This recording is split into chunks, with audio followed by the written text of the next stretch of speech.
På morgonen när jag tar mig till jobbet så brukar jag ta fågelvägen, eller det vill säga båtvägen. Så jag bor så pass nära så jag kan se jobbet hemifrån och kunna vara ute i naturen och plocka svamp. Och, ja, jag trivs väldigt bra här uppe. Jag heter Lars Karlsson och jobbar som blender och kvalitetsansvarig på Box Destilleri, eller High Coast som vi heter nu för tiden. Vi bytte namn i somras.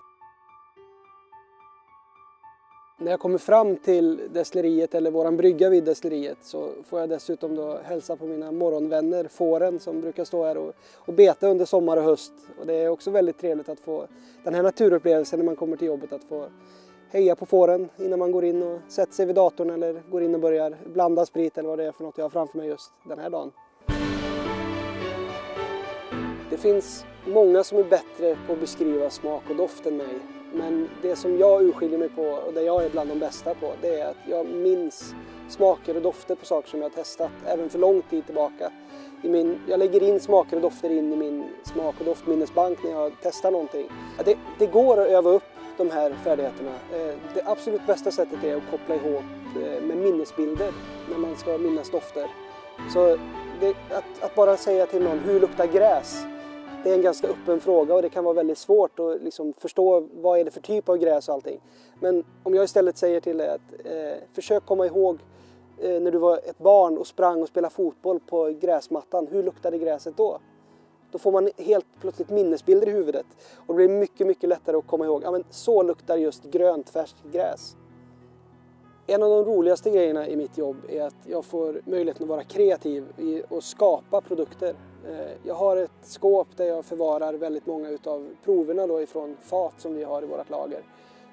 De här olika proverna kan jag sedan blanda ihop då till nya olika doft- och smakupplevelser. Ibland blir det jättedåligt, men många av de här felen måste jag också få göra för att hitta de här riktiga pärlorna. Och när jag väl hittar någonting som blir väldigt, väldigt bra, det är då man blir otroligt lycklig och glad och får möjligheten att ta upp det i stor skala och sen ge det till marknaden då, så att och se vad andra tycker. Om det är bara jag som tycker att det är så här jättegott eller om även andra tycker det.